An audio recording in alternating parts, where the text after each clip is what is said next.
The thing that has never changed throughout this period is that we believe that multimodality is the way towards AGI. It's the way towards kind of intelligence that can operate and generate alongside us as humans. And so the way forward is to build unified models. If you are building intelligence that have only really seen one modality, then you end up with video models over here, image models over here, language models over here, 3D models over here, and audio models over here, and that is sort of saying that okay, we're going to take the most advanced technology that we've ever seen as human beings by plumbing them all together.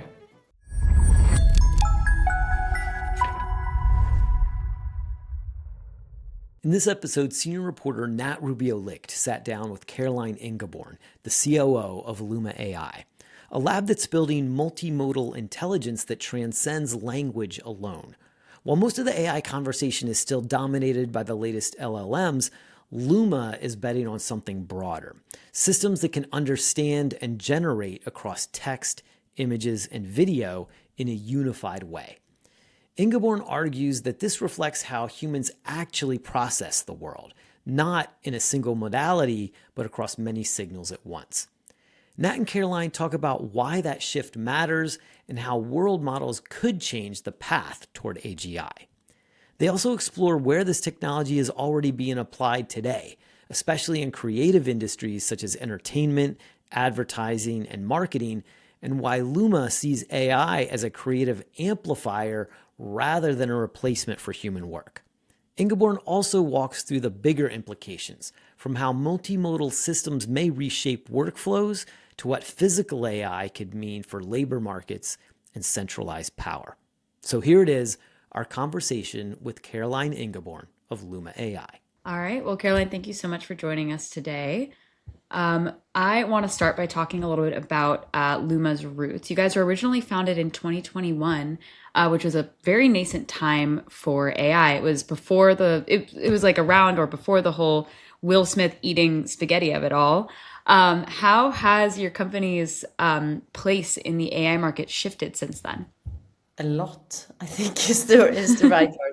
So when we started, our founders met when they were working on Vision Pro at Apple.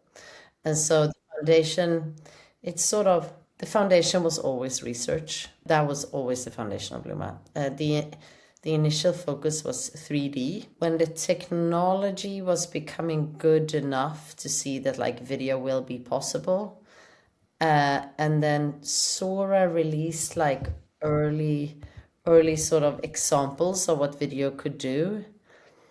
At that point, Luma had already sort of behind the scenes started working on video. And then in June 2024, when we released our first video model, that was a moment that the world had never seen. And so I joined like 2 weeks before we launched that video model, because there was no one that was focusing on launching a video model, and that seemed like a good thing for someone to focus on. But so we developed from there to build sort of video models and image model and singularities, and the thing that has never changed throughout this period is that we believe that multimodality is the way towards AGI. It's the way towards the kind of intelligence that can operate and generate alongside us as humans. And so it might sound like, oh, there was 3D and there was this and there was this, but like the mission of the company has never really changed. And so we then spent time building video models and image models. And around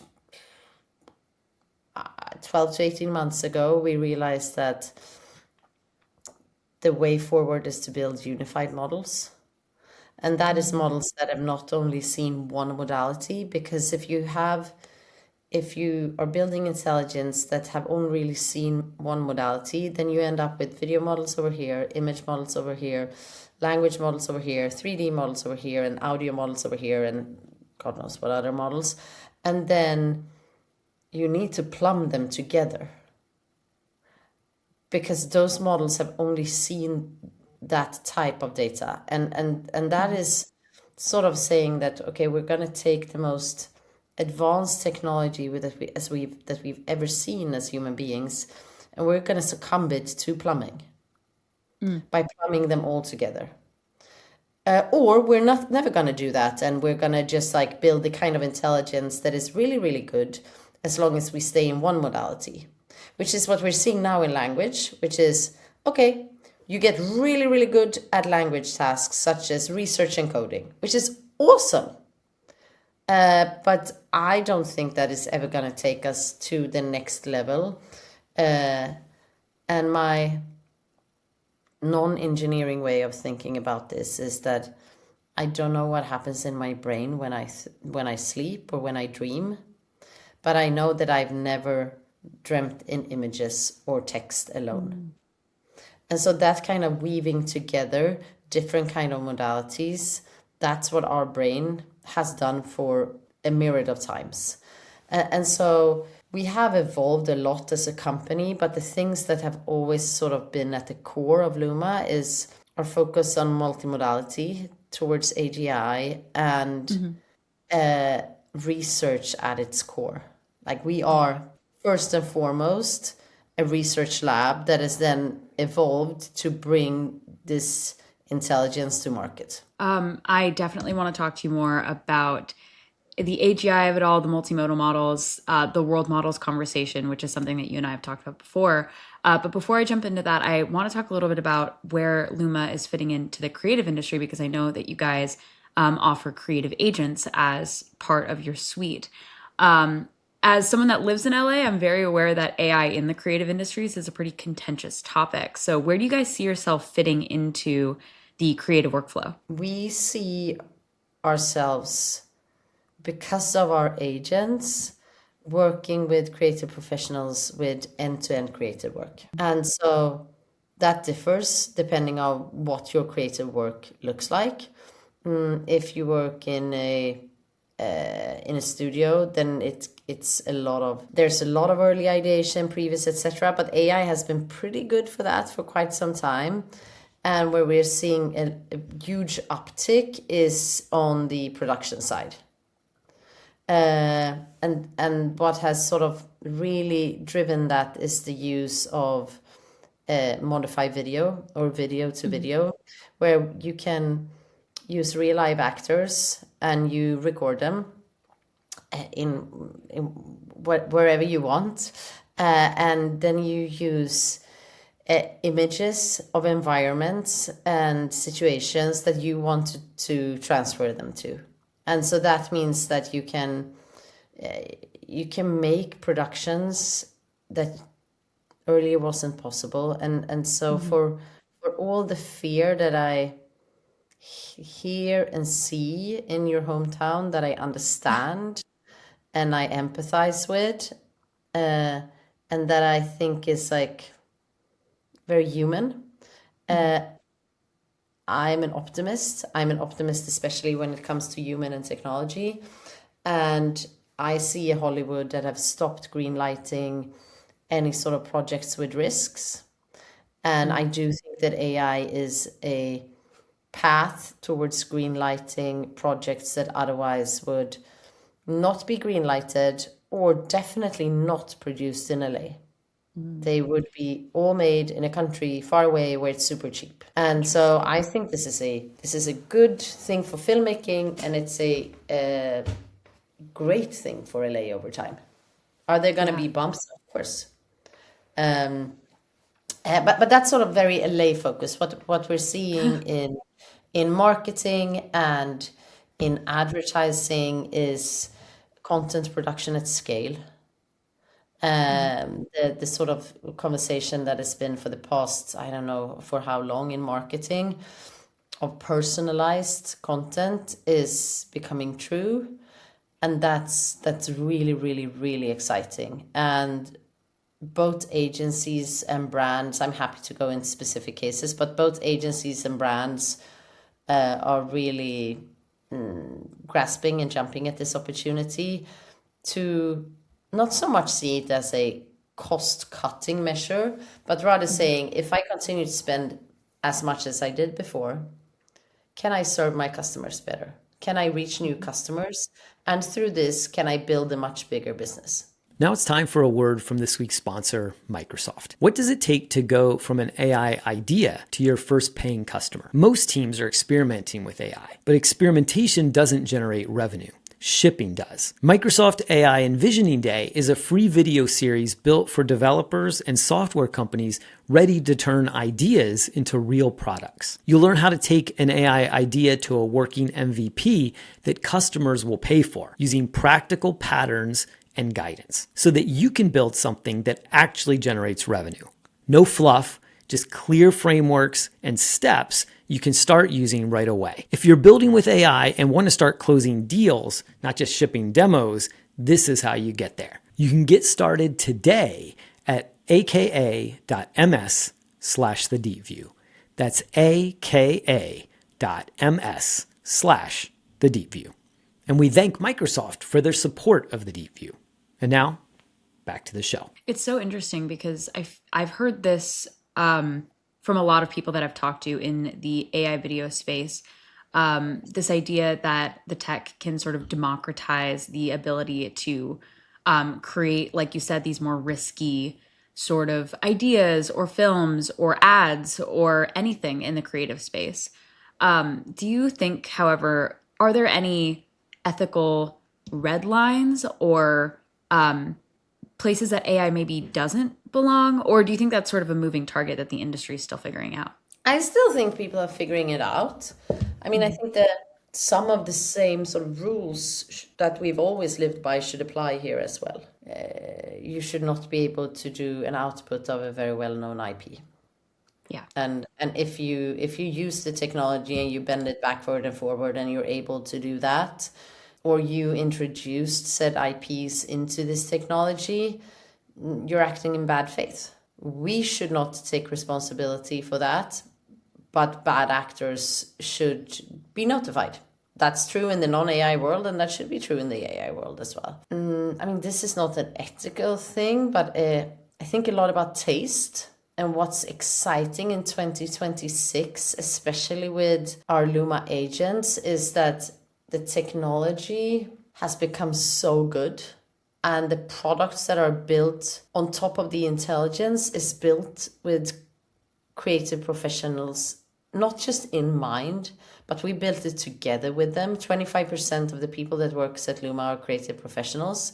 And so what's exciting is to see people that have worked in the creative industry for decades and that they know what it should look like, and they are using this technology. And therefore, we're seeing much better results every month. And so while it's true that a lot of jobs are going to change, what is not going to change is if you're very good at what you do and you learn this technology, your outputs are going to be better than anyone else.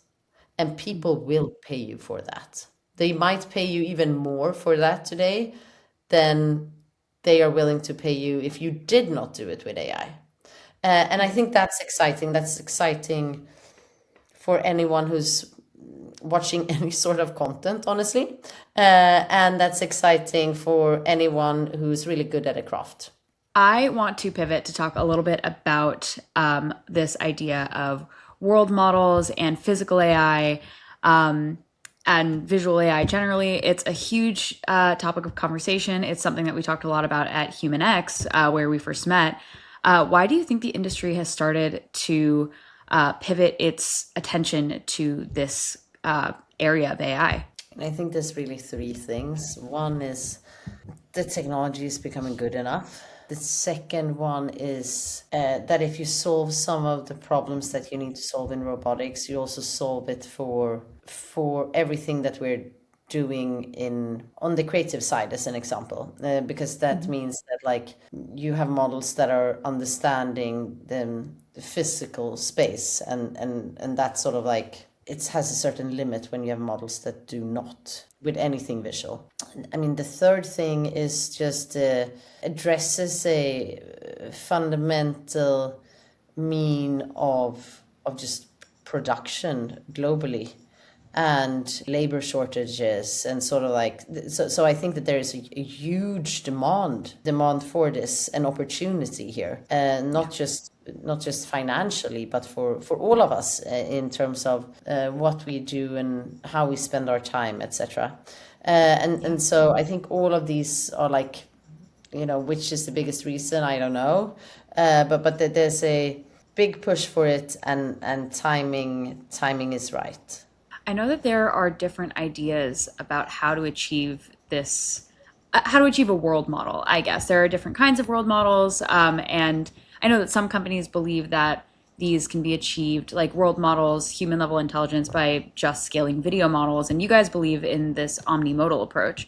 And you talked a little bit about this at the start, but why did you guys decide to take that approach to building world models, building towards AGI? Staying in video land, like it caps out. It caps out. And it comes back to what I said in the beginning about plumbing. And so you need to sort of settle for less, or like settle for a very good video model. But it's hard to see how a very good video model can become that, just as like it's hard to see how a good language model can become that. And I think that's based on what I'm hearing about what other prominent research labs are doing. This is becoming more and more of the shared sort of conclusion about how to get there. So I think anyone who made a different bet than we did 12 months ago is in a much worse position. That doesn't mean that we automatically win, but it does mean that we are in a very good position in the market for this. What would you say is the end goal of Luma's omnimodal models? And what would you say is your most recent milestone? Our most recent milestone is Uni 1, which is our image thinking model, which is a text and image model. So it understands both language and image. It's a very powerful model, and we are able to compete with both Google and OpenAI on this front, and that's a huge feat for a team that is so much smaller and resourced in a different way than what those companies are. And I think we do that because we have fantastic people, but also because this is all we focus on. This is all we do. When we do something, we give it our full attention. I think that's also why AI is exciting at the moment. And what do you think is the end goal? I think the end goal for us is general intelligence that can operate and reason alongside us humans. What do you think are the most promising use cases for that kind of power, or for world models and omnimodal intelligence generally? I mean, there's a lot. We talked a little bit about the robotics case, which is addresses the global labor shortages. It makes it possible for us to build and produce and service in a way that we've never been able to do before. But what world models also does is that it helps, or it enables everyone to visually communicate. Yeah. And not just to communicate, but to create. And so if you think about how blocked most of us are in terms of not being able to visually communicate what we need or want, or visually communicate, like our main source is speaking like you and I do now, or writing. Yeah. But 70 to 80% of us are visual thinkers. So my ideas never come in text. My reasoning almost never comes in text. And so that's why we as humans like whiteboards. But our main communication tool on whiteboards still turns out to be text, because at least me, I'm very bad at drawing. Now, if I could easily visualize for you the kind of world that I want to create, or the kind of product I want to create, and what that vision looks like,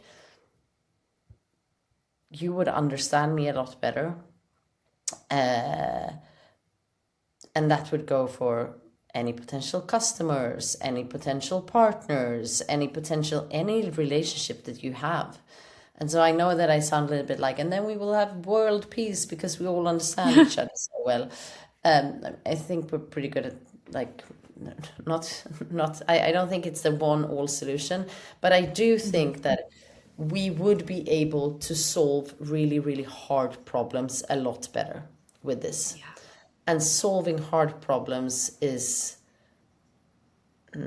important, because there's a lot of hard problems that we as humans need to solve if we want to continue to coexist the way we do at the moment. I'd love to talk a little bit about your approach to general intelligence and this idea of generalization. You guys recently launched the Open Physical AI Lab, which is a collaborative effort to solve this issue.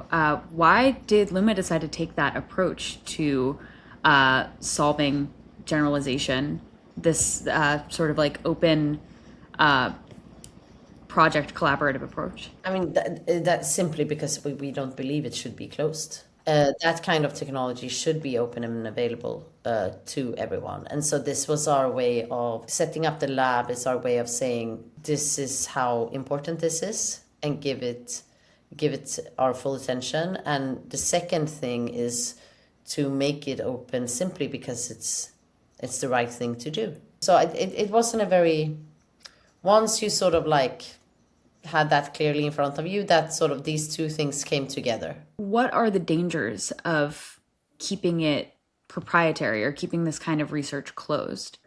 If it is closed, then a few centralized monopolies will control the world's physical infrastructure.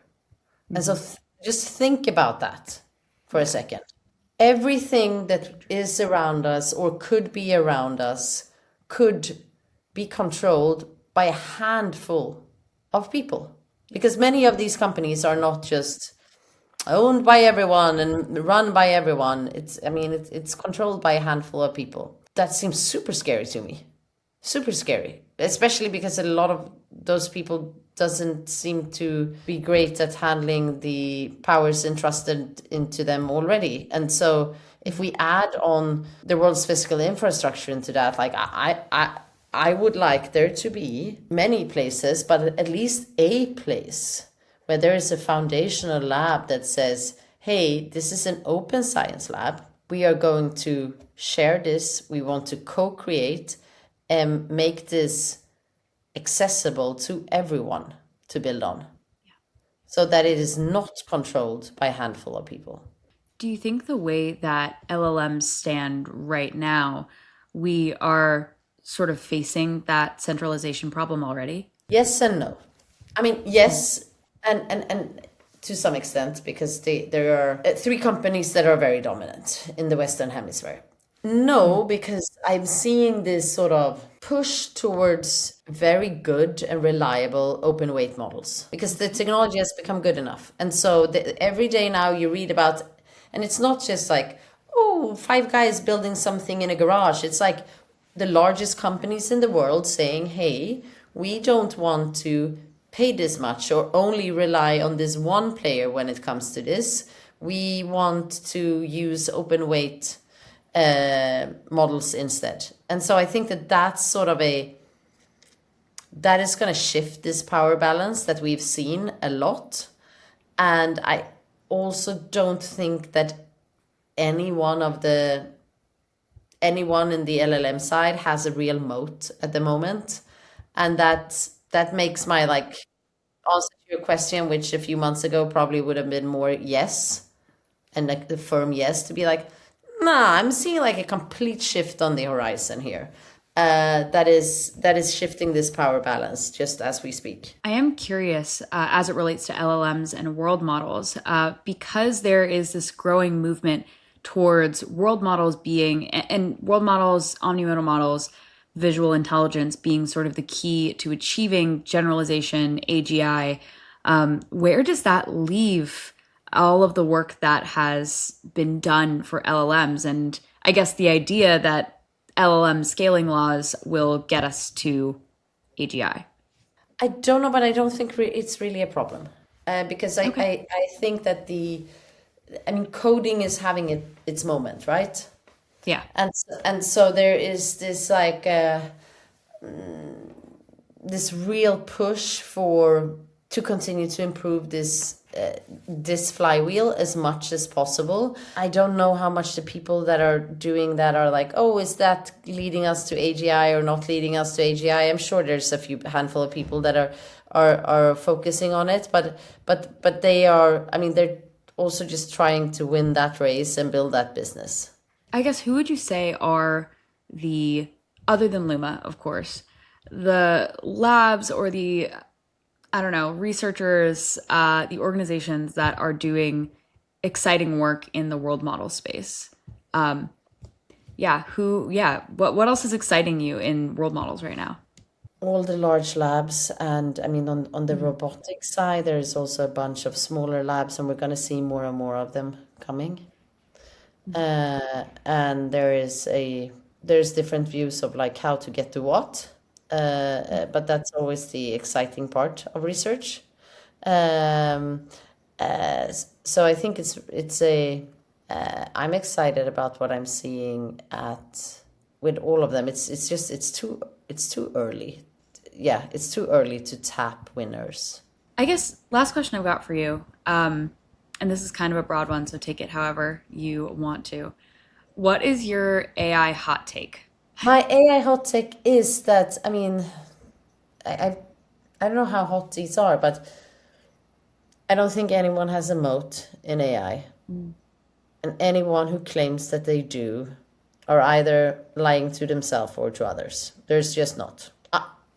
I wish there were, but there's not. And the second one is that, if anything, I think the real moat is deployment. So on the Luma side, what we start doing very early, and which is why we're having such a, I think, warm welcome both among C levels at enterprises, but primarily among the creatives inside of enterprises, because every CMO, every studio head, everyone else like, this sounds like great, but how do I get my creative professionals to work this way? I mean, the answer is that you do not, but our forward deployed creatives do.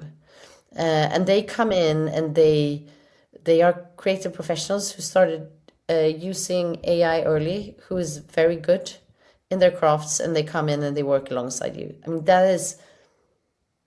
is that something that only Luma can do? No, it's not. But doing that really, really well is a big differentiator. Same thing on the forward deploy engineering side. Deployment is a differentiator. And so for us to coin this sort of title of forward deploy creatives, and that being synonymous with Luma, has been very good for creative professionals inside large organizations, because it ensures that this is not a technology that is dumped on them and then they need to swim or sink. It's technology that is being deployed together with them by people in their field. It makes it seem less scary and daunting. Yeah, and All right. you get to see like exactly how your workflow changes and what the technology can do here for you now. All right. Well, thank you so much, Caroline, for joining us today. I really appreciate your time, and it was a pleasure to have you. Yeah. Thank you so much.